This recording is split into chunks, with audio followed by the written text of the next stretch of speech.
now time for the Billy C. Show, part of the BillyCBoxing.com network.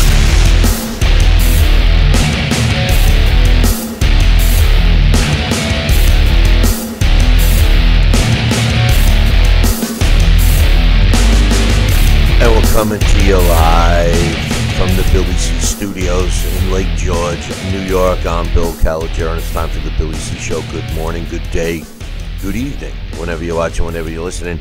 Hey, we just got done watching the Vasyl Lomachenko versus Jose Pedraza fight, and we're going to talk about that fight right now. My initial feelings on the fight, we're getting right to it. We're jumping right in. No pussyfooting around today. My initial thoughts on this fight is that Lomachenko, listen, he won. In my opinion, he dominated the fight. There was no question about it. I thought he was going to get a stoppage there in the 11th. But, normally he does his feel out a couple of rounds, and then he shifts into gear. He didn't seem to do that. He didn't seem to do that today, and it seemed like I was at the edge of my seat waiting for him to turn it on, and he finally turned it on in the 11th round and took care of business. But to Jose Pedraza's credit, he got up. It looked like to me that Vasyl Lomachenko had a little problem with the movement, the constant movement, and the jab, which surprised me, to be honest with you. But nonetheless, Vasyl Lomachenko improved to 12 wins and 1 loss, with 9 of his wins coming by knockout. He's now the unified lightweight world champion. He currently has the WBA and WBO titles. Jose Pedraza only lost for the second time. He drops to 25 and 2 with 12 knockouts. Also on the card, the show on ESPN opened up with Teofimo Lopez. What a knockout. Talk about a knockout. First round knockout, 44 seconds over Mason Menard to improve to 11-0 now with 9 knockouts. Mason Menard drops to 34-4 with 24 knockouts. It didn't surprise me that Lopez won the fight. What surprised me was that he won so quickly. This guy looks like a beast. And one other fight we'll talk about, and then we're going to get my man Alex Papali on the line and get his thoughts on the fight. And to be honest with you, we may even open up the phone lines. So hang tight about that. But nonetheless, Isaac Dogboe went into this title fight. He was the WBO junior featherweight champion and went in up against Emmanuel Navarrete. And Navarrete went in there with a 25-1 record with 22 knockouts and beat the snot out of Dogboe. Dogboe loses for the first time in his career. He is now 20-1 with 14 knockouts. Kid took a beating.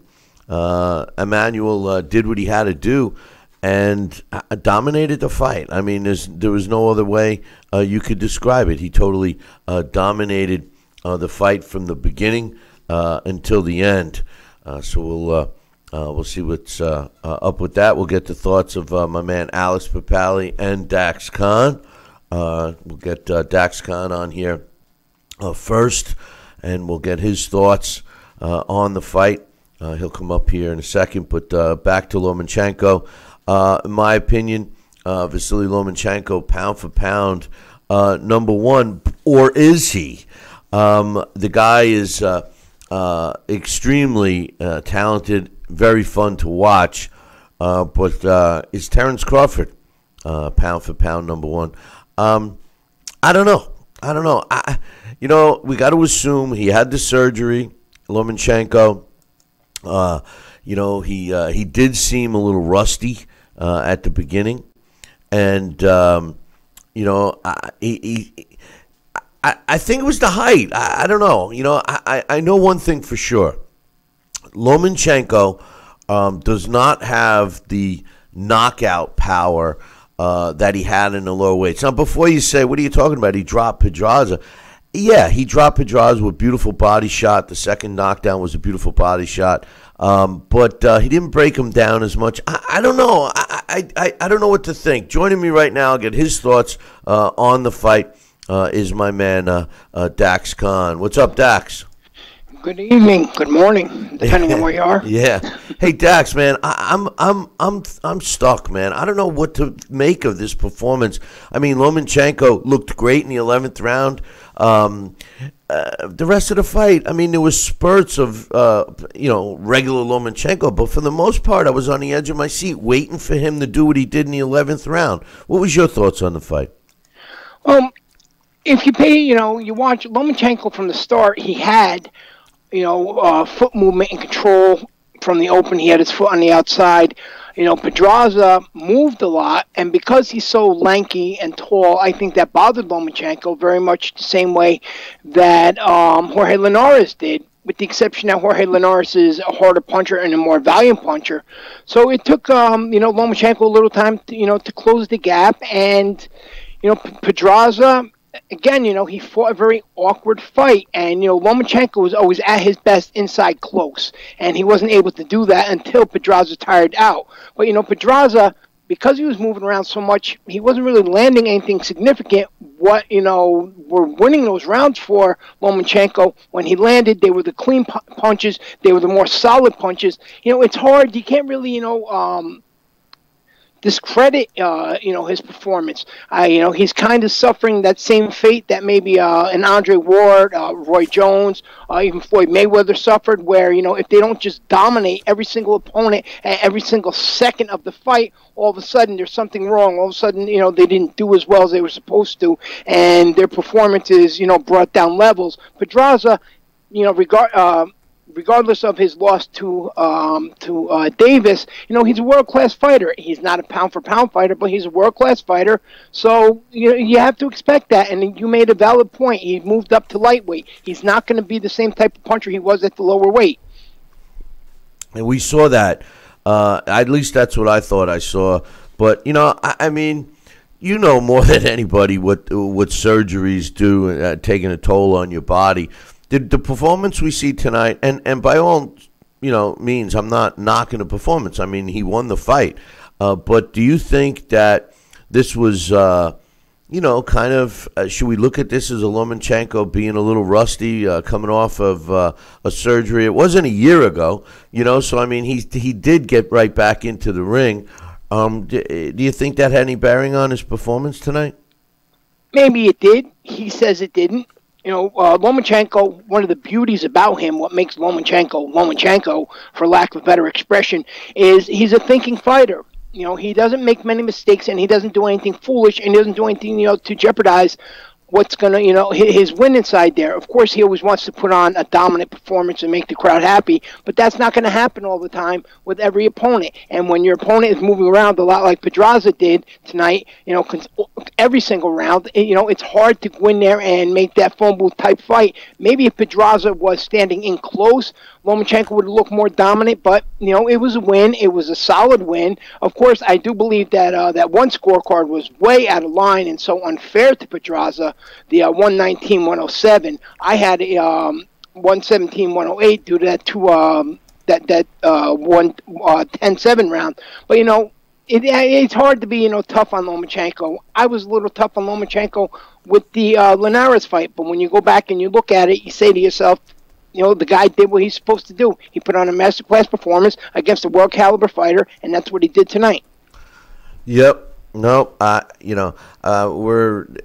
looking at Terrence Crawford. He was in the audience, and I've always said, we've talked a lot about Lomachenko being pound for pound number one, and you can make an argument that Terrence Crawford could be. Well, after this.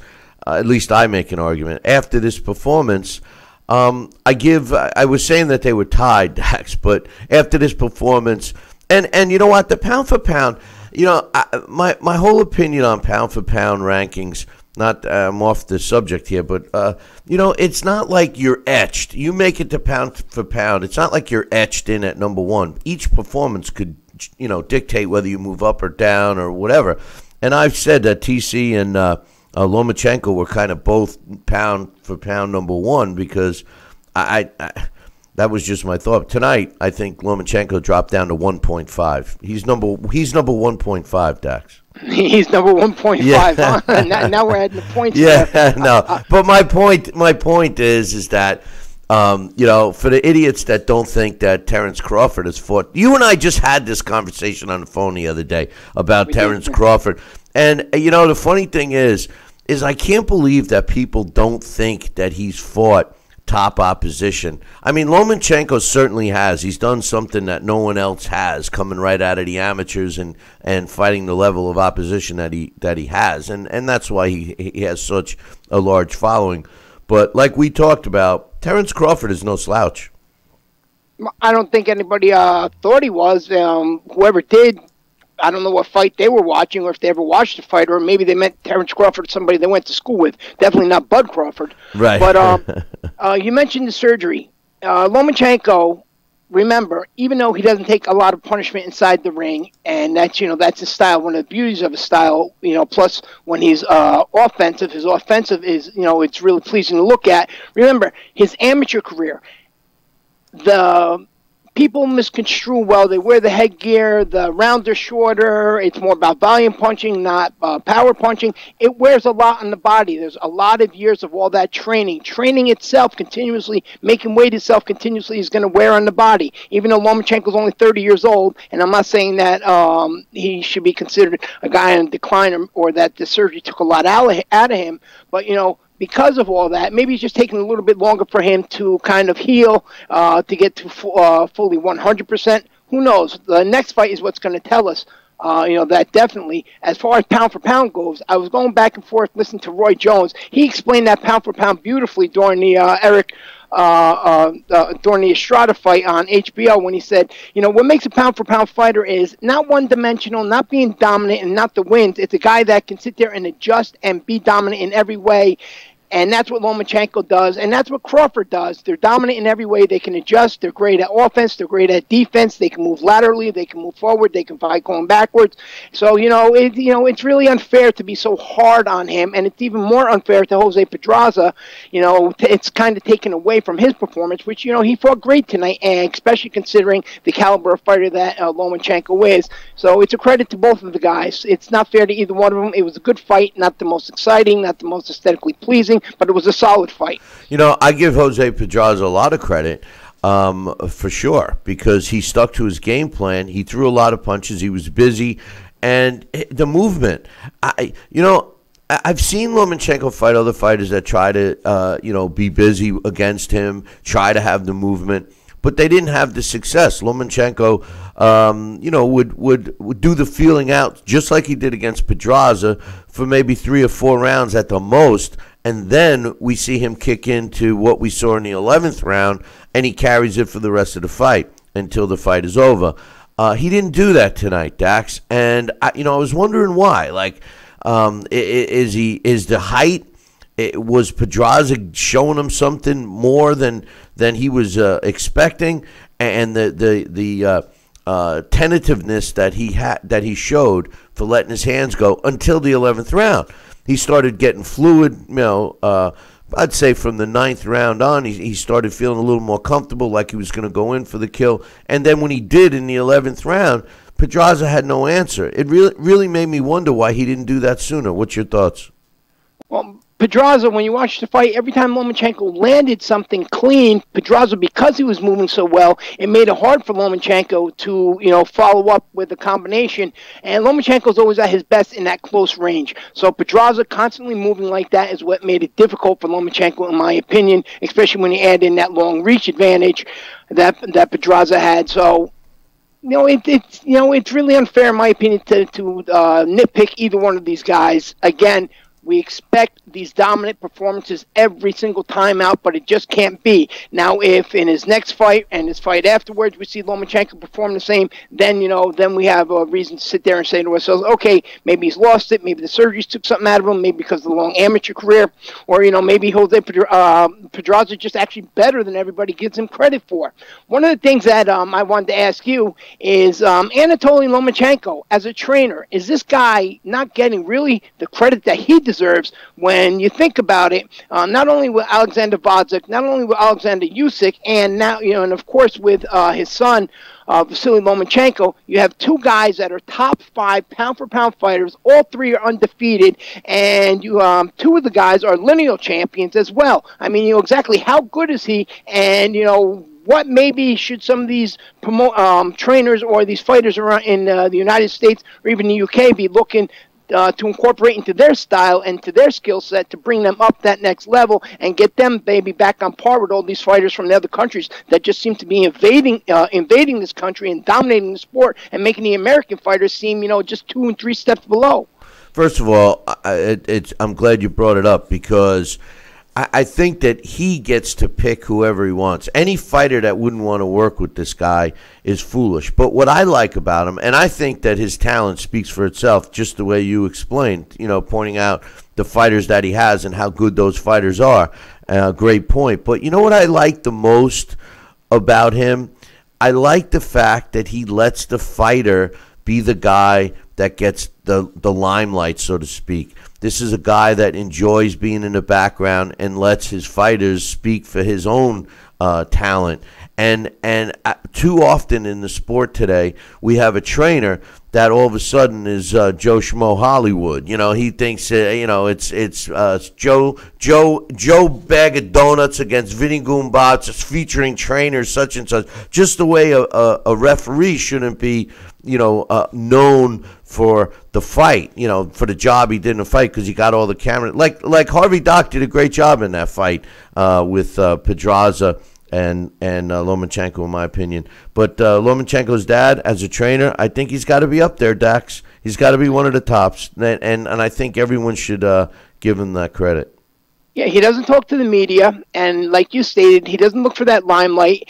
The only time really you notice him is in between rounds, and you don't really notice him being over animated. He doesn't really talk a lot. He says whatever adjustments need to be made, and that's what the great trainers of the past used to do. And you're 100% correct. A lot of times now what we see are these trainers wanting just as much of the spotlight as their fighters, and we don't see the Emmanuel Stewart types or the Angelo Dundee types where the only time that we really see them and notice them, or even a lot of Teddy Atlas type, is in between rounds when they're doing their best work and telling their fighters what adjustments to be made, and giving their fighters the pep talks when they're down and behind. Anatoly Lomachenko, his guys, they just seem so dominant. They don't need these pep talks, but he definitely is, in my opinion, has to be boxing's best kept secret. Maybe just because the lack of media coverage or the lack of exposure that he gives himself. Let's talk a little about. No, I'm with you. I think he does it purposely. Obviously, he does it purposely by not taking any limelight, and I think he lets his fighters do the talking for him, and they speak volumes. Trust me, they all do, and they're all talented. Like you said, they're not just. It's not like he just has a crop of good fighters and he's holding a water bucket, like Freddie Roach did in his last fight that he was in the corner of, but. I don't know, water bottle, spit bucket. It's getting late. Teofimo Lopez, what was your thoughts on that fight? 44-second knockout over Mason Menard, destroyed the guy. This kid's for real. There's not really much to say about it. It was over so fast. It was a sensational knockout. Obviously, it was exciting, but based off that, it's really not much to say. If you want to compare something like that, and I'm not taking anything away from him, it's kind of like how with Donna Stevenson when he went out and he knocked out Chad Dawson. There really wasn't much to say about the performance other than, wow, that was a sensational knockout. But, he's definitely talented. He's a former Olympian, and he's somebody that you want to keep an eye out for. And as for maybe, who knows, maybe another 2 or 3 fights, if he continues to be dominant the way he is, we could see him against Lomachenko. I tell you, the kid looked good, young, powerful. Very sellable. I'm looking forward to his career as it develops. Now, a fight that, the last words I heard about Isaac Dogboe was, you said to me, don't forget, man, Isaac Dogboe's fighting on Saturday, too. You were so excited to see him, as was I.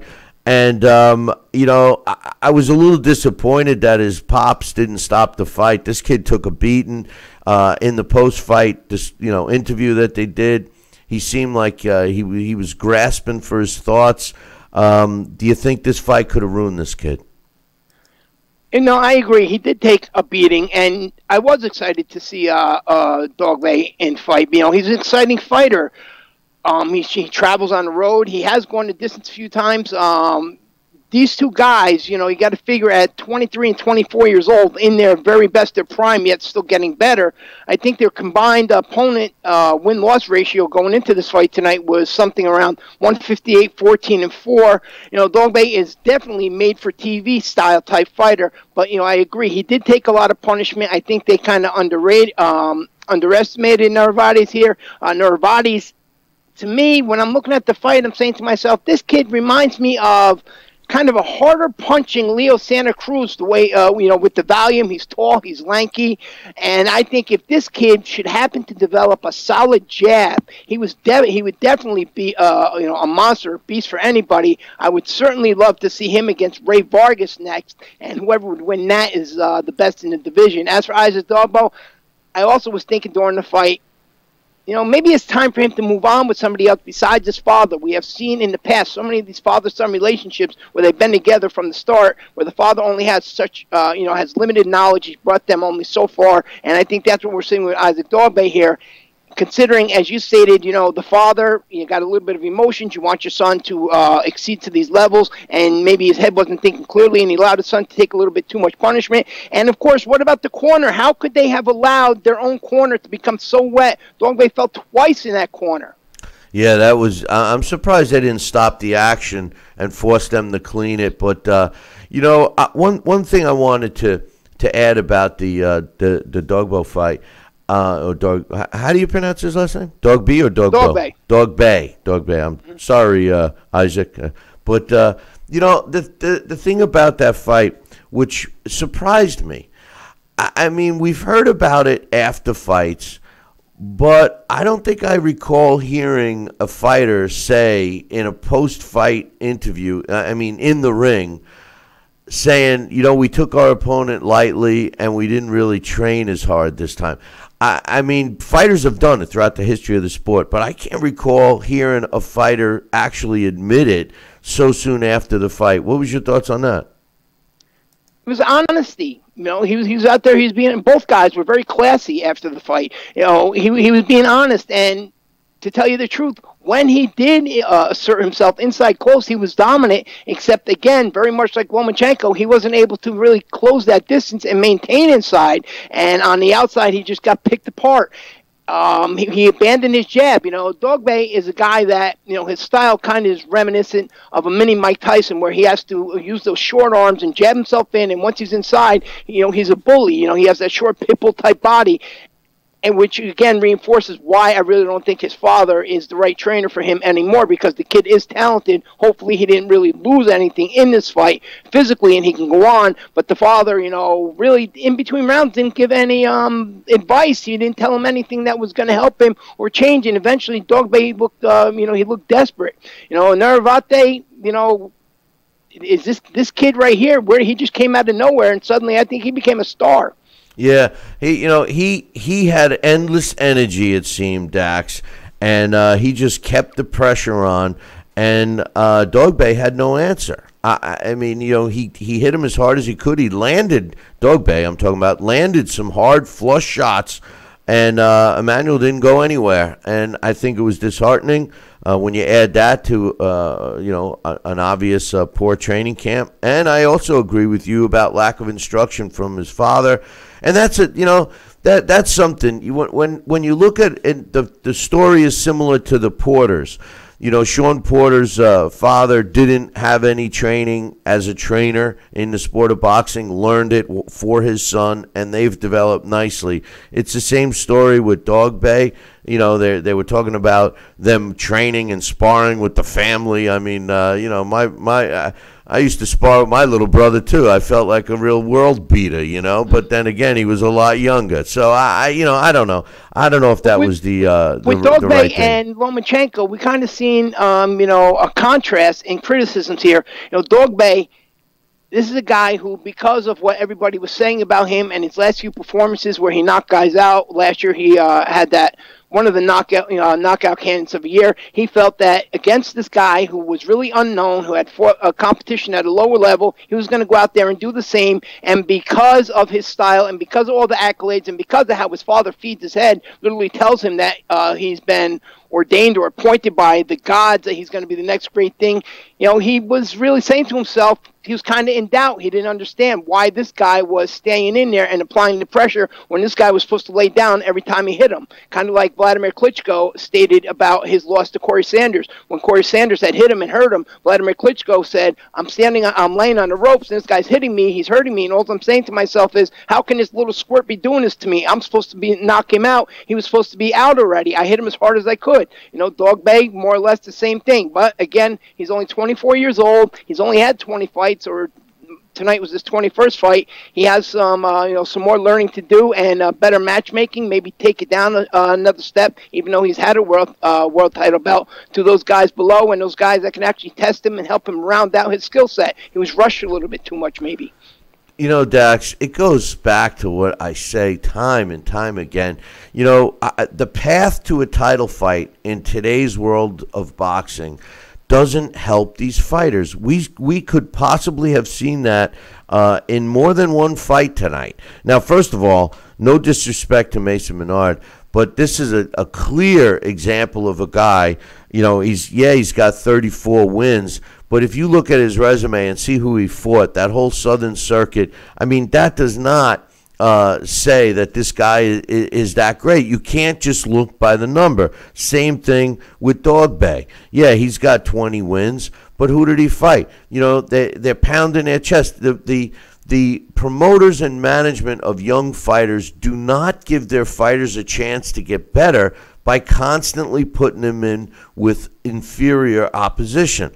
And then the end result is what we see when you see a young fighter with all of this fanfare and all of this hype, and he goes in and he fights a real fight and gets blown out. You know, it's dangerous. That's the big problem. If these guys had to actually climb the ladder and really fight a contender that's above them and beat them and climb that rung and then fight the next one and work their way all the way up to a number one, we would see great championship fights. Unfortunately, you see the guy who's supposed to win on one corner and then the guy who's got a 45-1 shot in the other. And then when they win, the long shot, the first word out of everyone's mouth is the other fighter was exposed. You know, my kids will ask me, or friends will ask me who aren't really big into boxing, that they were looking around, whether or not be on BoxRec, or they were reading an article saying they seen this guy who had only 25 wins and 200 losses. How were they allowing this guy to fight? This guy must stink. You know, how he must be the worst fighter in the world. And then, you know, when you talk to him and you bring up the record and you explain to them, look, this person, irregardless of the fact they had this many losses, they have fought 15 world champions, 20 world champions on their way up, and these guys, out of all those losses, have only been stopped once or twice, and those one or two stoppages were never called. They were TKO'd, and that year they had fought 9, 10, 11 times. Those are what, you know, you refer to on the show all the time as professional opponents, and it's those professional opponents that are very good. They're not average. They're very good fighters. That's why they can have so many fights and only be stopped, you know, once or twice, and those are the guys that are helping the other, the stars get better. They're the ones that are helping these young fighters like an Isaac Dogboe get better, because every time they go in there, these guys have every single trick there is. They're showing them all these tricks. They're giving them exposure. They're helping them learn how to deal with, overcome, maybe deal with a little bit of adversity. So when they're ready to step up to that next level, there's no surprises. They're not going to panic, and they're not going to second guess themselves when they're not dominating or controlling the fight. True. No, I agree with you. A couple other things I wanted to ask you. First and foremost, back to Lomachenko. back from his surgery. He wins his fight. He's now a unified lightweight champion. What's next for him? I mean, Gervonta Davis is the guy. Tank Davis, rumor has it that he's going to be sitting out until his deal with Mayweather Promotions expires, and then we'll see him in some good fights. If these two get in the ring, and I'm a big Tank Davis fan, there's no question about it, but Tank Davis does not have the experience of a Lomachenko, and certainly hasn't fought the level of opposition as a Lomachenko. And assuming that he does stay curbed for a little bit, how many fights do you think Tank Davis would have to have in order to be ready to give Vasyl Lomachenko a challenge? First, we'd have to see Davis, what kind of shape he gets in at lightweight, and then we'd also have to see Davis pick up his punch output. Davis, who, like you, I'm a fan of, and I know that he's dying to get out of that Mayweather contract, and once he does and he gets around some other people, maybe we'll actually see the best of Davis.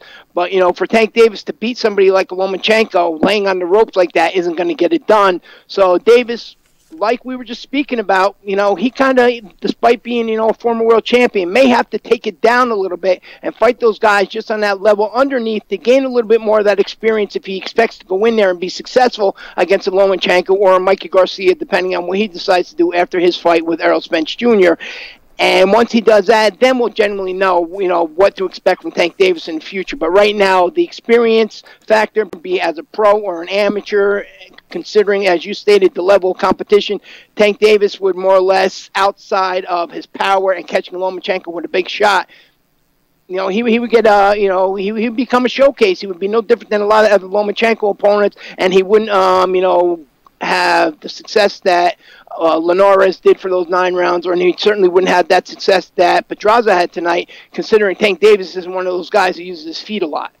And the other thing is I think Pedraza, one of the reasons why he ended this fight on his feet is because of his long reach. I think that was the only reason. He doesn't have that much pop behind his punches, and I was a little surprised that Lomachenko didn't take him out of there. But as much as I love Tank Davis, his style, his attacking style, is perfect for Lomachenko. So it'd be an interesting fight to see how Tank Davis does. Plus, the other thing about Lomachenko that makes him so great in my mind, even though tonight clearly was an off night, is that his whole life revolves around boxing. You don't see him doing some of the stupid things you and I have discussed that Gervonta Davis has been wrapped up in, and some of the outside the ring antics that may be okay to do, but when you're a professional boxer, especially at these levels that we're talking about,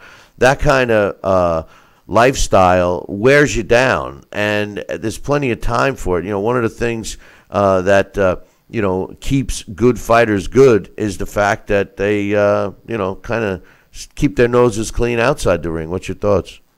Oh, absolutely. You can't, that old expression, you can't have one foot in the gym and one foot in the streets, because there's going to be that guy, like we've seen with Isaac Dogboe. Not saying that Dogboe, he has 1 foot in the gym, 1 foot in the streets, kind of like, some other fighters, or, like you're saying about Gervonta Davis, is that, when you do that, you're robbing yourself, and, robbing yourself. Not only are you robbing yourself of your career, you're robbing yourself physically, and usually it's those prime years that we see. We've seen that with Mike Tyson. He robbed himself of those prime years and the best years, and you sort of more or less get forgotten about before you actually reach your plateau in your career. Right, but, I mean, some of these guys are really ruining their career by doing what they do. They absolutely do. That's what I'm saying. It can't be both ways. It's okay to do that if you want to be, as I was stating before, a professional opponent, but not if you want to be elite. Floyd Mayweather, regardless of anybody's opinions on his opponent choice, whatever the case may be, is that he was always in shape, and a lot of guys in the sport aren't always in shape. And once they step to somebody like we've seen with Dogboe tonight against Naravate, a guy who they thought they were going to beat, and all of a sudden the things didn't go that way. They have no plan B. Lomachenko, did you listen to that interview he did earlier tonight? He said, why are you so difficult to deal with? And he said, because I always walk into the ring and I have 4 plans. I don't have just one plan. Too many fighters walk into the ring with just one plan. And that, could be another reason. He maybe didn't put on the performance we expected or were hoping for from him tonight. But what if he did only have one plan? Would he have been able to overcome and deal with the movement of Pedraza and the length of Pedraza? Probably not. So that's what separates a very good fighter from a world-class fighter, from an elite fighter, from a pound-for-pound fighter. Again, Terence Crawford also fits that mold. Yeah, listen, Terence Crawford clearly is a pound-for-pound, top pound-for-pound guy. And, why we're talking about pound-for-pound, I'm seeing normally I don't mention comments in the chat room unless they give us a super chat. But the truth of the matter is, my pound-for-pound, Dax, as well as I, they created the pound-for-pound rankings for Sugar Ray Robinson because a heavyweight, in my opinion, any weight class except a heavyweight could be a pound-for-pound fighter. Heavyweight is already supposed to be the baddest man on the planet. So the pound-for-pound ratings is just to give a smaller fighter a shot at, being a number one guy, at least the way it was back in the day when it was for real. And the way I look at pound-for-pound is if you take a fighter with all of his talent, all of his attributes, his strengths, his weaknesses, whatever, and you make that same fighter into another weight class, letting him retain all of that, would he be just as good? A heavyweight, and I've always used Klitschko as an example. Klitschko is so much bigger and stronger, and as a heavyweight, he's great. But how much bigger and stronger would he be at a lower weight class? His strength was his height and his size advantage over his opponents at the time. That's why I don't think a heavyweight could be in a pound for pound. But that's just my thoughts. What's yours? And again, that goes back to what I was stating when I was listening to Roy Jones' comments on HBO during the Juan Francisco Estrada fight, and he was using Roman Gonzalez as his example for point, for as good as Roman Gonzalez was, and everybody was considering him the pound-for-pound best fighter of the sport. Roman Gonzalez, he didn't really show us, sensational footwork. He didn't show us that lateral movement. He only showed us the fact that he was dominant when he was able to impose his will on fighters, and he was winning, and it was because he had racked up so many wins that made him, that people consider him that pound-for-pound fighter. But, a guy like Estrada is the reason, how this topic came up. Estrada can do everything where he can knock guys out. He's offensive, he's defensive, and, again, not to beat a dead horse, that's what makes Lomachenko and Terence Crawford so good, is they can do everything. They can knock guys out. They're good offensively. They're good defensively. They can switch styles. They're always in shape. And you made a valid point. With the heavyweights, it's okay.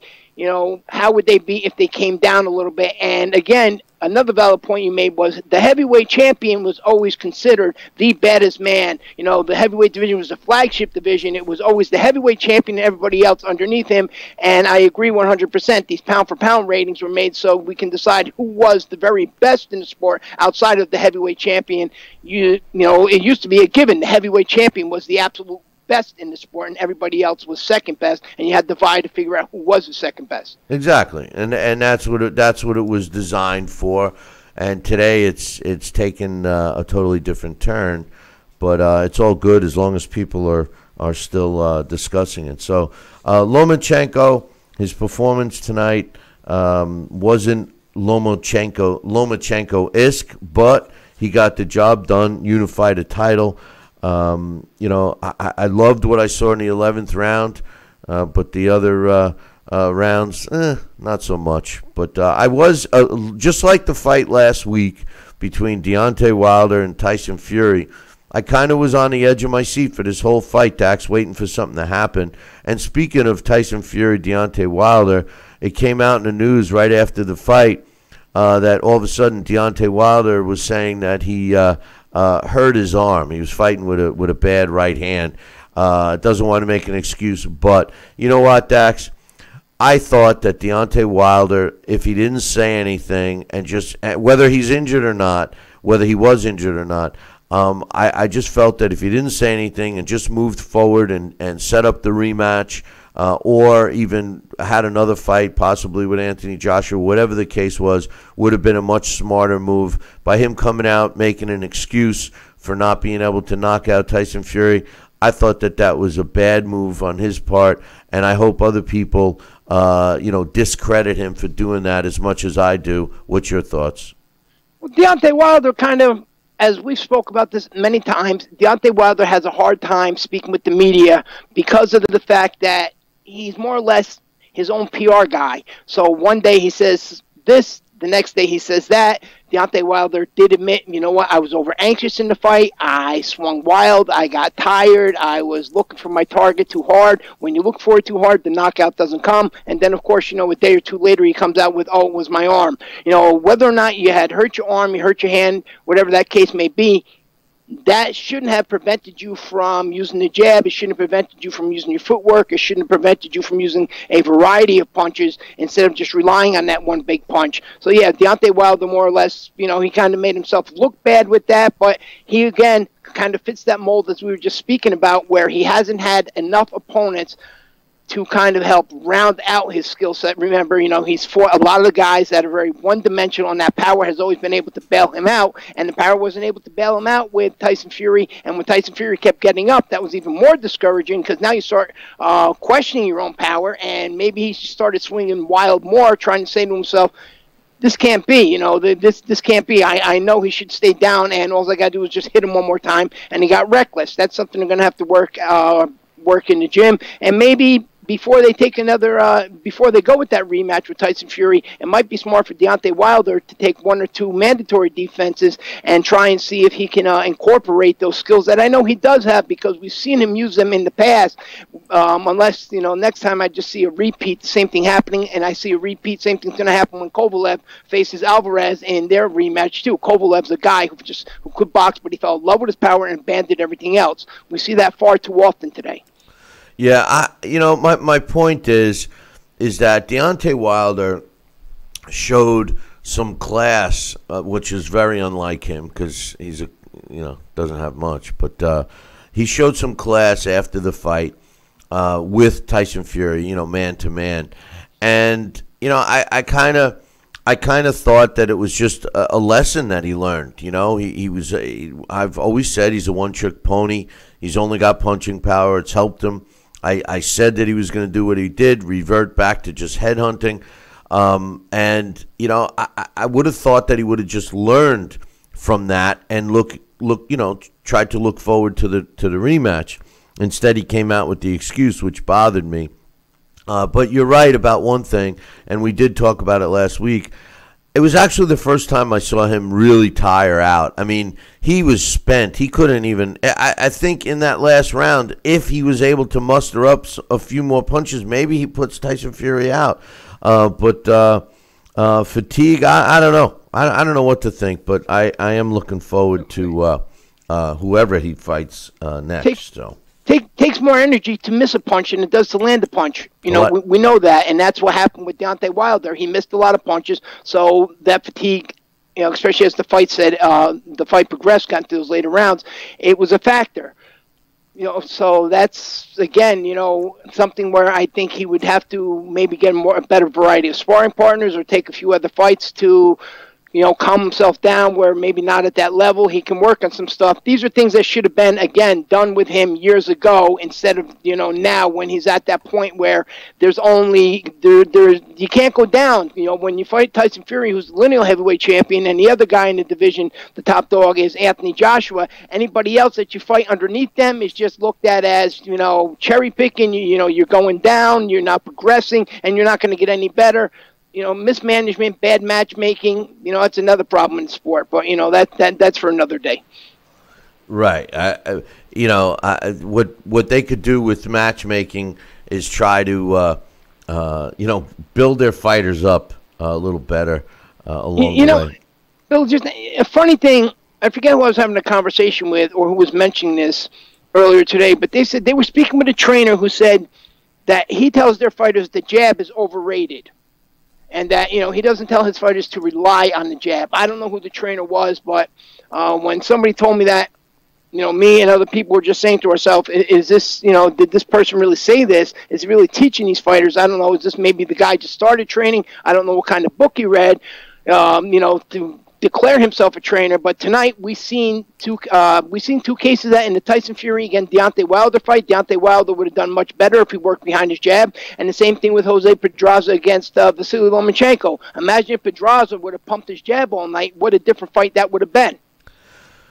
Yeah, no, well, Pedraza gave Lomachenko some trouble. There's no question about it. When we look at Lomachenko... Right. My point is, imagine if he was using his jab while he was using his footwork. They abandoned that jab, and that's your fundamental. Your jab could be your bread and butter. Larry Holmes made a career out of his jab. Well, I thought Pedraza did use his jab. He wasn't landing as many, but he was keeping Lomachenko in check, which surprised me. When you look at Lomachenko's record and you see who he fought as a pro, I mean, you can't argue with the level of opposition that he's faced. I mean, there's not really one fighter on his resume that you could say was a layup fight. Even his first fight as a pro, he fought Jose Ramirez back in 2013. So, I mean... Really, there's nothing anybody could say. For people that are trying to put, and I love Gervonta Davis, but people that are trying to put Tank Davis in the same breath as Lomachenko, I mean, it is a little ridiculous considered, who he's fought and who he's made quit on the stool, virtually ruined the careers of Nicholas Walters and Rigondeaux. I mean, Guillermo Rigondeaux quit on the stool. He's never really been the same. Linares gave a good fight, but couldn't get up from the body shot. But it was a different style too. Linares is a better version than Pedraza. He has fought at a higher level against fellow world champions a lot longer than Pedraza has. But again, he's tall, he's lanky, he's fast, and Lomachenko had issues against him. So maybe that's Lomachenko's Achilles heel as he's moving up in weight, or these tall, lanky fighters that have speed and that move. Definitely. I definitely think that.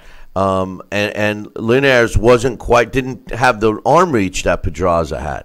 And just for argument's sake, for all the doubters out there, when you look at Terence Crawford, and I know Terence Crawford didn't fight tonight, but I can't stand when I hear people that don't give him any credit.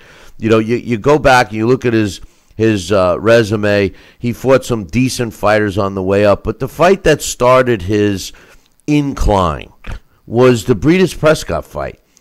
People forget, Dax, and I know you and I just recently discussed this, but he was brought in as an opponent to get Breidis Prescott back on the winning track when he fought him. He had a winning record. I'm talking about Crawford. He had a winning record. He was fighting out of Nebraska. Nobody thought anything of it. They really didn't give him much credit. The only big name, he did have wins over David Rodella, which was an impressive win, and an old Derek Campos. So they figured, hey, this guy's got a good record. We'll put him in with Prescott. Wins a decision over Prescott. Then he goes in with the hard-hitting Alejandro Sanabria, knocks him out. Andrei Kilimov, you and I just were talking about him, beats him. Then Ricky Burns, then Gamboa, then Raimundo Beltran, and Thomas Delorme. Derry was a all these fights though, Victor Postal, all these fights. For people to say that he doesn't have a good resume, they're just foolish. It just irks me. But again, like the Klimov fight, we did just discuss that last week, I believe.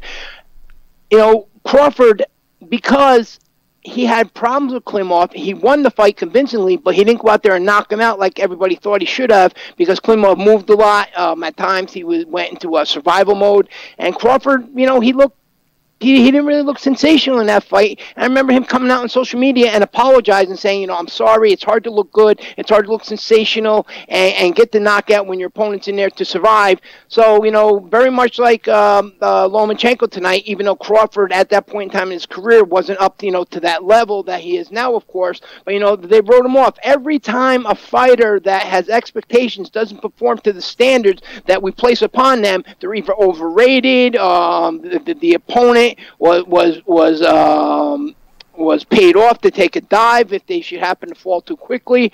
The sport, the wins. This is boxing, and the sport. That's why you're a professional. Every guy that steps inside that ring is, brings some sort of challenge, brings some sort of danger, and every fighter is different, and that is why we see these top guys, and that's how we declare who is good, because on how the fact they're able to deal with no matter what situation that comes to them, and they're managed to get that win one way or another. So, all the fighters, the top names, whether or not it's a Klitschko that you mentioned before, whether or not it was a Roman Gonzalez that Roy Jones was talking about before, whether or not it was Lomachenko tonight, whether or not it's Crawford, they've all had these moments, and boxing fans just need to understand, you're watching the sport for a reason, and they're actually in the ring getting paid for them to do this for a reason. Yep. People that just, you see, it's the same fans that look at an undefeated record and immediately cry that the fighter is good. So same thing with the people that don't think that Crawford has fought tough opposition. Lomachenko, you can't argue that he hasn't. He's fought the best of the best in the weight class. And the other thing is, in these smaller weight classes, Dax, people don't understand. You could be looking at a fighter today and say, like a Breeders' Prescott's a great example. You look at a guy like him today, and nobody thinks anything of him. But when he knocked out Amir Khan, he was like the next best thing, So you have to put in perspective when a fighter fights an opponent, when they fought, and what kind of significance that fighter had at that time.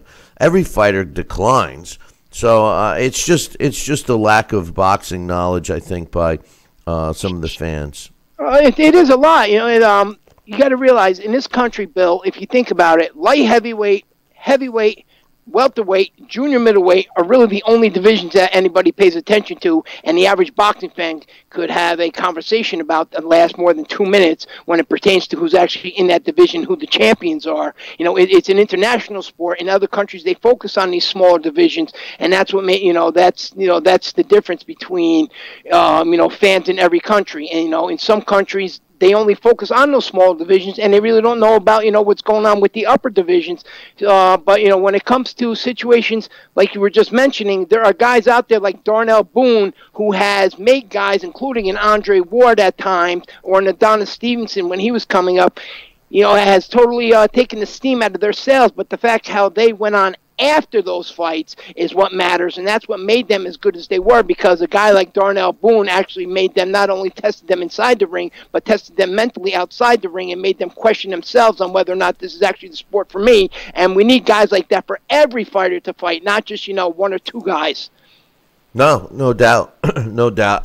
Listen, the best thing to have the top fighters fighting each other is to have them climb the ladder of contendership and beat the guy above them. It's that simple.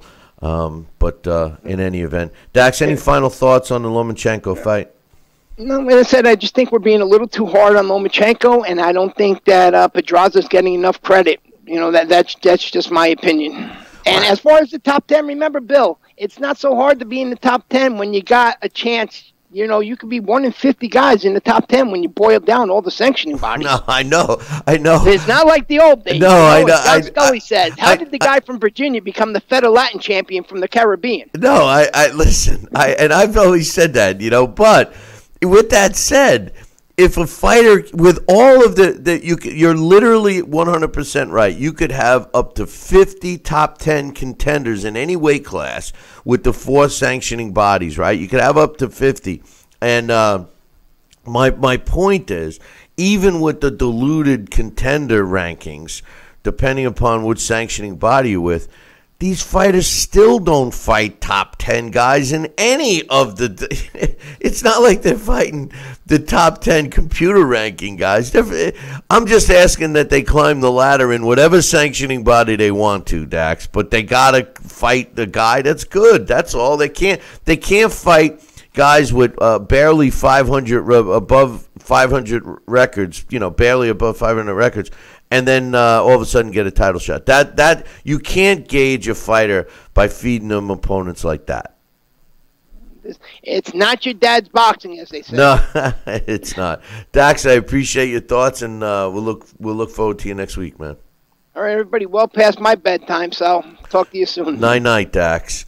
That's Dax Khan. You can check his column out up on BillyCBoxing.com. Listen, I'm going to take a short break. When I come back, we're going to have Alex Papali give us his thoughts on Lomachenko's performance tonight. Don't go nowhere. Billy C will be right back.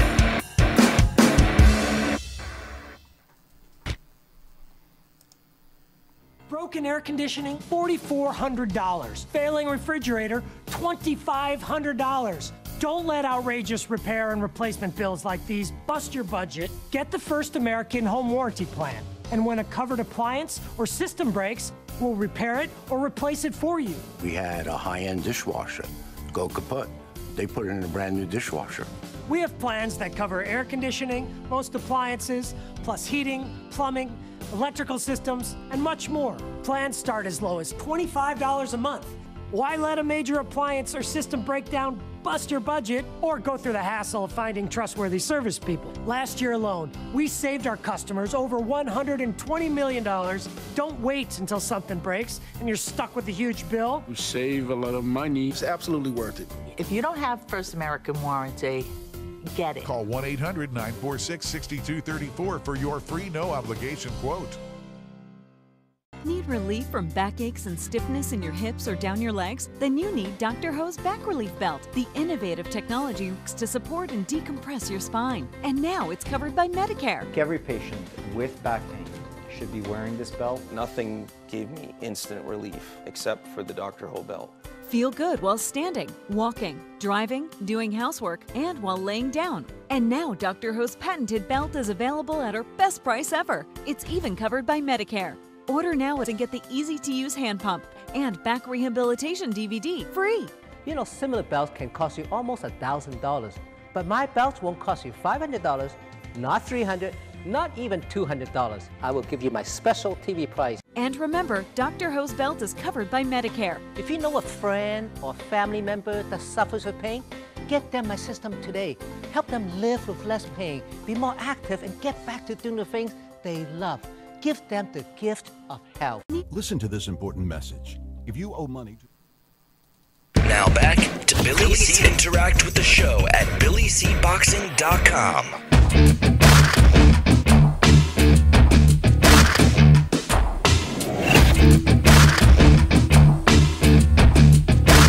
And we're back. You're watching and listening to the Billy C. Show. Glad you could be with us. Every time I see that Dr. Ho commercial, if you act right now, is it $500? No, it's not $500. $400? No, it's not $400. $300? No, it's not $300. Just call for the regular. Well, how much is it? Tell me how much this thing is, But in any event, hey, joining us right now, hopefully he can hear us, is my man Alex Papali. What's up, Alex? Yeah. Good morning, Billy. Yeah. How are you? Yeah, not bad. I was ready to say, oh no, not again. Not man. You're my new Mr. Technical guy, But anyway, I appreciate you staying awake for us here. We were contemplating doing the post-fight show later, like tomorrow, but we figured we'd do it now. What's your thoughts, Lomachenko against Pedraza? How do you think his performance was? I really thought it was an enjoyable fight. I thought Pedraza really brought it, and give major credit to him. He fought his ass off. I think Lomachenko didn't look as sharp as he usually does. And I think, like you guys were talking about, I think that's one of the things about, being this mythic pound-for-pound best is you got to look great every time out. And I think he did the best he could, but I think definitely the 7th-month layoff showed, and the surgery showed, and that's going to be an interesting thing of whether or not that is, it continues to be an issue going forward. I mean, it's hard to knock a guy who won a unanimous decision by such a wide margin because of the 3-point round, in that 11th with the 2 knockdowns, of course, which again, Linares couldn't get up from that body shot. Pedraza did. That's pretty amazing. But I had it 116-110 at the end for Lomachenko. But I think he could have won easier and would have won easier with a more functional shoulder, because you definitely did not see the right uppercuts and the right hooks that you usually do from him. That said, he still was dominant. But Pedraza gets major points because he did show that, Lomachenko is not superhuman. There are things you could do to, give him a few wrinkles. He showed that he can adapt. But, like you said earlier, I think maybe he slips from number 1 pound for pound to 1A. Yeah, but, I don't think we saw. First of all, surgery is a funny thing. Sometimes in baseball, when a pitcher gets Tommy John surgery and then they finally come back, it's usually a whole season before they get back into form. Even though they physically, the injury is healed or fixed or whatever, and they get the okay from the experts. It takes a whole nother year. Well, I don't think boxing's any different.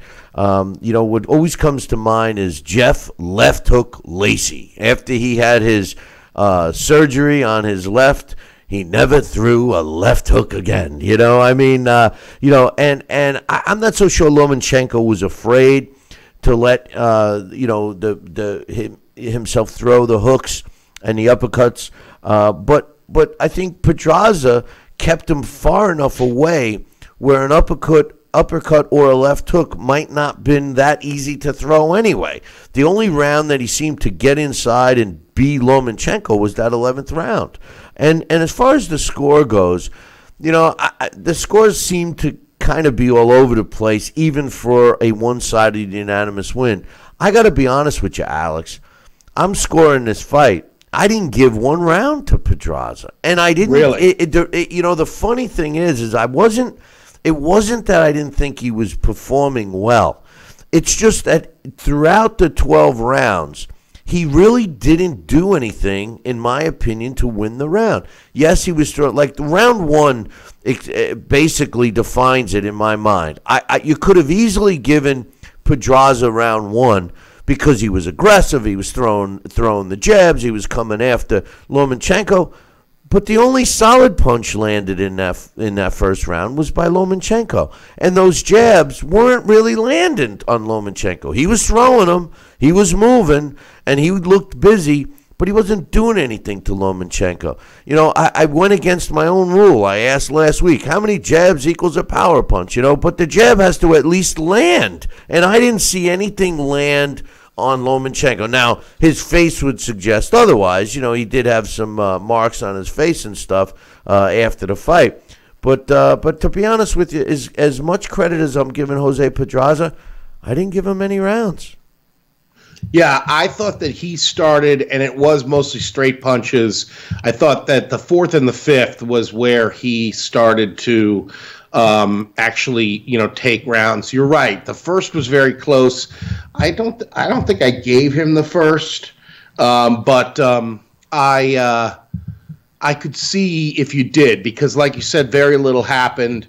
But Lomachenko did catch him at one point, but again, that is one of those questions. He caught him, but did that negate the whole round of Pedraza doing some decent work? What? Just being aggressive? I mean, well, see, that's the. But see, yeah, you're right. Because I think then you have to look at other things like positioning, who's making the other guy fall for feints. Pedraza did do that more than we've seen with Lomachenko, is that he was giving him some defensive moves and making himself hard to hit, some head movement that we haven't seen Lomachenko, sort of bedeviled by in the past. But again, it could be because he didn't quite have, maybe he usually has like 24 punches in his arsenal or 36 punches in his arsenal. He had maybe only 30 tonight. Still a badass. I don't know. I think that, what we all seem to call feel-out rounds. I think that Lomachenko had more feel-out rounds. I think Lomachenko was looking at this fight as more of a test to his own body than really a test of whether he could beat Jose Pedraza. No discredit to Pedraza, but that's what it looked like the way he fought. He fought cautiously. He fought smartly. He wasn't hit by anything that was going to hurt him. It was a feel-out. It seemed like feel-out rounds all the way up until the 6th or 7th, and usually, fighters that like to feel, their opponents out maybe 4 rounds before they go into their game plan. And it seemed to me that it took Lomachenko a while. And like we're all admitting, you got to give Pedraza the credit. He was effective, but not effective. You know what I mean? I mean, in other words, he had the height. He had the reach. He was doing what he should have done, throwing the jab, moving, making it difficult for Lomachenko, who seems to make it look very easy to attack his opponents. He seemed to make it difficult, but he didn't really do anything to win the fight. No, I don't think it was. I'm not saying it was close. I'm saying his game plan. At some point, by doing what he did, he would have had to move in for the kill. It looked like his game plan was to make it to the end of the fight. Yeah, I think at some point that happens. At least so far, it's happened to everybody with Lomachenko, and I think that in a way he should. That's certainly a moral victory, and I think part of it was just this deep sense of ethnic pride. There was no way he was quitting in that fight with a room full of Puerto Ricans, and he sure did show massive guts getting up from that knockdown in the 11th round. I mean, those 2 knockdowns in the 11th round, and it really is one of those things where I don't know. I mean, because to me, this sport is a brutal sport, okay, and I thought that the fight before it, the Dogboe fight, I didn't think that needed to go into the 11th and 12th. I thought they could have stopped that in the corner before round 11. And I think if that fight was in Connecticut, I think they would have stopped it. Because I think the Connecticut, the doctors in the State Athletic Commission here are just a little more humane. Maybe you could argue sensible, because there was no need for Dogboe in those last 6 minutes. He did not throw many punches, and the 12th round was completely gratuitous. I don't know. It's just to me. I love this sport. And I realize it's a violent sport, and that's part of what I love about it. I mean, I was amazed last week when Fury got up from that knockdown. But I don't want to see people get killed. And the Dogboe fight, Navarrete had shown, hey, this is over. I've shown my dominance. The rest of this is just gratuitous. There was no chance Dogboe was going to land a bomb. I don't know. To me, those last 2 rounds, I didn't need to see that. Dogboe did throw the hardest punches he could and didn't affect Navarrete. So, I'm with you. I thought the fight should have been stopped. But it surprised me that the commission didn't stop it. New York is overprotective. I mean, they give the fighters physicals in between rounds. They have doctors jump up on the ring and stop the action and inspect. I mean, they're overcautious. It was strange to see. who was it? Was Benji Estevitas? Estevez, yeah. Yeah, he was the ref. He comes in between the 11th and 12th round. Show me something. You're telling him to show you something now in the last round. That's the round that most referees let the fighter end the fight on his 2 feet. He should have warned him 3 rounds earlier. And like Dax was saying too, that's a lot of times what you get when the father is the trainer. They're a little too tough for their kid. Dogboe was beat up. And during his post-fight interview, he was slurring his words. His thought process wasn't clean or crisp. I hope he goes and gets checked out. I hope New York will make him go get checked out and put him on a 30-day suspension at least for taking the beating that he did. Yeah, I hopefully he's getting medical care right now. I don't know. I mean, because you can't really go. We know the sport is subjective, but sometimes you see the swelling that you see on a guy like Dogboe, and it's indicative that something bad is going on. Now, I'm not a doctor, but I've watched fights for 35 years. So to me, it's one of those things that it's sort of, if you have anecdotal evidence, you're talking about brain damage. You should err on the side of caution, especially when a fight has been decided. And the Navarrete fight had been decided, especially, I think it was after the 10th. That was where it seemed like, okay, now Dogboe is reacting to getting hit in a way that he's barely able to defend himself. And he was starting to get easy to knock down. The slip was, that was his own corner. That was kind of hard to believe that they didn't say wipe up the corner even before the round. Because, but again, at home, you're treated to all these crazy angles. So the aerial angle, you could see there was so much water in that corner. Maybe you didn't notice it if you were standing there. Well, I tell you what, there was a knockdown that the referee missed in that fight. That first knockdown, that was clearly a knockdown, and I was shocked that he called it a slip. And that would have favored Dogboe. Yeah, that would have made the. But it still wouldn't have won the fight for him, you know. But what was your thoughts on Teofimo Lopez's annihilation of Mason Menard? That was just crazy. I mean, what a shot that was. Yeah, he caught him perfectly. And when you see face-first knockdowns, that usually is it. How about the leg twitch? Yeah, he was twitching, and he froze, sort of throwing a jab. It was strange, the position he was in. Yeah, it was a startling knockout, and I'm sure that will, because it seemed like the whole show was there was a lot of downtime before the main event. And it seemed like they were doing a lot of commercials for ESPN. So at least we'll know that knockout clip there will make it onto SportsCenter, I'm sure. Because, how many times do you have a face-first knockdown?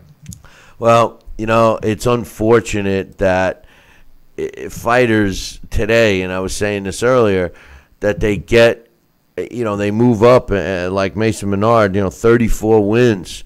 But take a look at who he beat, and then you put him in with a real fighter and you almost kill a guy, So, I think boxing needs to tighten that up a bit for sure. But back to Lomachenko, what was your thoughts on him and, like I was saying, his lack of attack until the 11th round? Do you think that this was a feeling out for himself, or do you think that Pedraza dictated this fight and made it hard? I don't mean dictated the fight by winning it, but dictated the performance of Lomachenko. Do you think he just was forced into that cautiousness, or what's your explanation? I think that he was not. I think the layoff affected him, and I think bouncing back from surgery definitely affected him. So he wasn't quite the same versatile fighter that we have seen in the past. I think Pedraza definitely posed a problem for him, maybe a little more than he might have expected. But I think that the thing about him is that he has multiple strategies. And I think one of the things that he realizes, maybe he was getting a little pain or like you said, the dimensions of the fight made it so that that right hook just wasn't working. So he realized, okay, so now my attack can't utilize the right hook that I was hoping to land. So he had to adapt. I think that, like I said, I think he showed that he's not superhuman, but I think that's a good thing. And I think that as these guys get bigger, this is what happens, the dimensions of a fighter might mean more than if you lack the skill. And I think that's kind of what happened is if this was, a lighter weight fight, maybe Lomachenko would have been able to stop him. But now that at 135, it's a little harder to stop these guys. We saw that with Linares. That fight had moments where it seemed pretty close, and then he eventually wore him down. So I think that maybe his knockouts, that's what happened with Manny Pacquiao, remember. As he got bigger, his stoppages came more from attrition and accumulation of blows rather than blowouts. But Lomachenko is really not a power guy like a Manny Pacquiao. He's more like this virtuoso where he gets you with just, that sort of death by 1,000 cuts because he just hits you so many times. And I think that was one of the things we did see in the early going. It was sort of similar to the Rigondeaux fight where he even is able to nullify you by not only touching you when he wants, but he sort of is able to pick your shots out of the air. He didn't do that quite as much tonight. I don't know. I still think he's, one of the best fighters in the world, if not the best. He's one of my favorites. But I don't know. I think that one of the things that we learned from Lomachenko, and especially seeing Fury too, this sport is about styles, Bill. It's more about styles than it is about just pure brutality. And right now we have these two interesting stylists in the sport. One is 135 pounds, and we saw him tonight, and the other is 250 pounds, and we saw him last week. And both these guys have styles that I'm not sure anybody can cope with. And it's going to be a while until we see somebody who can. The thing about the injury, we keep talking about the injury at Lomachenko. You get surgery, you go in rehab, you healed up, you get the okay to resume your sport, and then you're working the bag, you're sparring, you're throwing hooks, you're testing it out. Something may never be the same with Lomachenko again. I think the next performance will be the telltale. Because what we saw tonight was a guy fighting someone way taller and way longer arm reach. And I think that the move up in weight to lightweight is going to, we're not going to see these knockouts anymore. So I think time will tell. One more fight. If he fights the same way against, a different opponent, then we got to assume that, that the surgery is going to, it took away some of his arsenal. I mean, we have to. I mean, there's nothing else we can look at when that time comes. But I give him credit. He fought another champion, unified a title, even if he wasn't 100%. And we don't know this. We're just assuming this. For all we know, Pedraza's style was the culprit. I ask you this: the big name that seemingly everyone wants is Lomachenko against Gervonta Davis. How do you see that going? Wow, that's a fun one. I don't know. I like Lomachenko because I tend to like styles. And I think, but I don't know. I mean, it was a puncher that got me into this sport in the sense of Mike Tyson. I don't know. That's a tough one. I'd have to think about it. I'd love to see it. I was very much looking forward to Lomachenko Garcia, but Garcia seems to be saying, "Hey, look, I'm bigger and I'm going north to welterweight." I don't know how Lomachenko would do at welterweight, and I think it could be if Mikey Garcia does well versus Errol Spence, we might never see him as a lightweight again. So it's possible that Garcia has just plain outgrown Lomachenko, which would mean Gervonta Davis would be a nice, corollary. But yeah, it's a tough fight to call. I think it's definitely a damn good fight too. Yeah. I don't know. I mean, we're really living in a great time. These Ukrainians are amazing. There's 3 badass Ukrainians, and I hate to knock the Klitschko age, but the Ukrainians we got today, they're fun to watch. They fight, that's for sure. And the Tank Davis, what concerns me about him is he's waiting out his contract with Mayweather, which I'm kind of glad to see him do that. But the negative side is the time off. I mean, this is his prime, and when you look at who he's fought, yes, he's looked sensational, but he hasn't fought anyone close to the caliber of Lomachenko. So it'll be interesting to see. As far as Mikey Garcia, I'm telling you right now, Mikey Garcia is going to give Errol Spence some trouble. I'm not saying he's going to win. I mean, if the odds are real crazy, I might put some money on Garcia. There's something about Mikey Garcia that makes him step up to whatever level he's fighting. The guy hasn't lost. He's trying to do great things. All great fighters do great things. They do things where people say that they shouldn't, they can't, you can't win, you can't go that size, and then they win.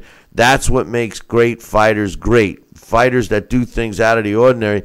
And Mikey Garcia is about to do it. Everybody's saying Errol Spence is the best, the best, the best. Let's be real. Who's he fought? He fought Kell Brook. That's it. So I don't know. Mikey Garcia, he's an intriguing cat, and I'm telling people, everybody's laughing about Mikey Garcia fighting Errol Spence, but I don't know, man. I just don't think that he just wants the paycheck. Yeah, he's getting a nice paycheck, but I think they see something, they know something, and I'm telling you that's going to be a tough fight. You watch. Oh, I'm looking forward to it. I think you're right. I think they definitely think that they could win it, and I think I for their sake, I hope they, are not, completely overmatching their guy. I'm looking forward to it quite a bit. We've got, one of the things I was thinking, and in a way, those judges last week really kind of screwed us because they made things a lot harder. Who do you think's fighter of the year? Do we have to wait to see the Rocky Fielding Canelo fight? Because if Canelo wins that big, he's got a good argument for it. If Lomachenko, I'm not sure, what you think about his argument. If Tyson Fury had gotten the decision last week that I believed he should have, he would have been the fighter of the year, no doubt about it. He might still be. First of all, I don't think that I think he's a better shot than Canelo. Canelo. And think about it. If Wilder had got a legitimate win, say it was stopped in the 12th, he'd be fighter of the year. I don't know. Because he had Ortiz in March. His 2 best fights would have been this year. What about Anthony Joshua? Anthony Joshua had Parker and Povetkin this year.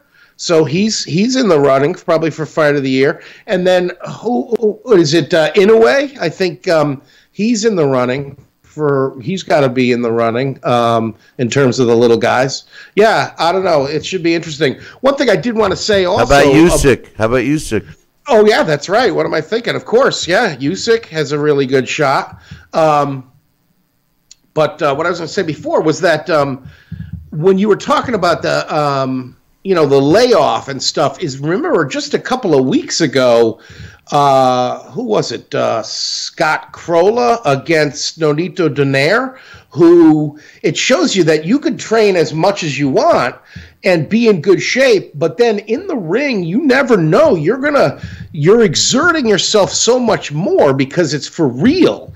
And he just pulled a muscle and lost the fight on just a medical TKO. And that he didn't even hit anything. He just threw a shot that threw everything out. It looked so painful in the replay. Yeah, well, that happens. So, imagine with Lomachenko using that shoulder that's, freshly repaired. Who knows? It could very well have been that he re-injured it. We don't know yet. Well, I think that we will see in his next fight. But with all due respect, I think Jose Pedraza deserves credit for bringing it to 12 rounds. But hey, Alex, before we let you go, and we could both go 9-9. Go sleepies. Go sleepies. Speaking of Deontay Wilder, it came out right afterwards that he didn't want to make an excuse, but he hurt his shoulder before he went into the fight. I think that was a terrible thing for him to do. I thought that, he got out of Dodge. We all believe he lost the fight. He did drop Tyson Fury twice in that fight. One time we all thought that he killed Tyson Fury. He should have just started to focus on the rematch, or now there's talk of possibly fighting Anthony Joshua before the Tyson Fury rematch. But instead he goes and he has to make an excuse. I thought it was stupid. And I've always questioned their promotional tactics with him, or his own promotional tactics, since Lou DiBella doesn't do anything for him. What was your thoughts on them coming out with that? I was a little surprised because you're right. It does mar the whole fight a bit. But, he claimed it happens. Fighters injure their hands all the time. Which hand was it? He threw a huge right. The biggest right he landed of the whole fight. He landed in the last round. Right. So was that the hurt hand? Right. I don't know. So whatever. To me, it doesn't really matter. It's the same thing with which I could not believe. I'm not sure if he started it, or if I think he was just retweeting a fan, because I did see that someone had sent him a clip that they had videoed on their smartphone, and were trying to say that it was a long count. They were trying to pull the same crap that Don King tried with Mike Tyson and Buster Douglas. We knocked you out before you knocked us out, because supposedly the count that Fury got in the final round was more than 10 seconds. Well, guess what? They often are. It's not seconds of a clock. It's a 10 count done by a human being. So that whole argument is a red herring. The fact that he retweeted that, to me, was like, this is a guy that's looking for excuses. It's unfortunate, but it doesn't take away with what happened. I mean, I don't know. That was the thing that to me was great, is that if you're a boxing fan, you learn context. And you'll remember this fight, just like if you remember, Trinidad De La Hoya. You remember having your opinion of what it was. All these close fights, you always remember, and that's the thing about boxing, is you learn. It helps you learn context, context is an important thing in this life. That way, you could, when somebody like George H.W. Bush dies, you could realize, well, what exactly are we eulogizing? Hey, context is important. Yeah, it reminds me of Marvin Hagler's Sugar Ray Leonard. Yeah, that's true. We could talk about that forever, but now, and granted, I mean, I don't think. I think one of the things that happens a lot today is we get these manufactured controversies. I don't think that anything about Fury Wilder comes close to the controversies of like you're saying, like a Hagler Leonard or Meldrick Taylor, Julio Cesar Chavez. But because of the internet world, we do kind of have to. People will try that every single time. If their guy didn't win, they're going to try to make it seem like it was a conspiracy. In today's world, for sure. Yeah. I mean, the thing that made, just for Hagler-Hearns argument, Hagler-Leonard argument, that fight was close. Absolutely. I mean, I thought it was a draw for years and years. The Wilder Tyson Fury fight, I didn't think was close. The only reason why it became close on the scorecards was because of the knockdowns. But you take those away, and you can make the argument that Tyson Fury won all the rest of the rounds. But at least, what did I have? 140 114-112 maybe, or 114-111. I forget what I scored it, but in any event. Alex, I appreciate you staying up late and talking about this fight. We'll be looking forward to what goes on next. We are closing the year strong. And, put together your what you think all the awards should be, and we'll discuss it next week. Absolutely. Sounds good, Billy C. Take care. All right, man. Take care. That's Alex Papali, and you can catch him next week. Hey, listen, we appreciate you stopping by for our Vasyl Lomachenko, Jose Pedraza post-fight show. And all I could say is make sure you tune in next time. Same bat time, same bat channel. Until then, I'll leave you with this. Ciao, baby.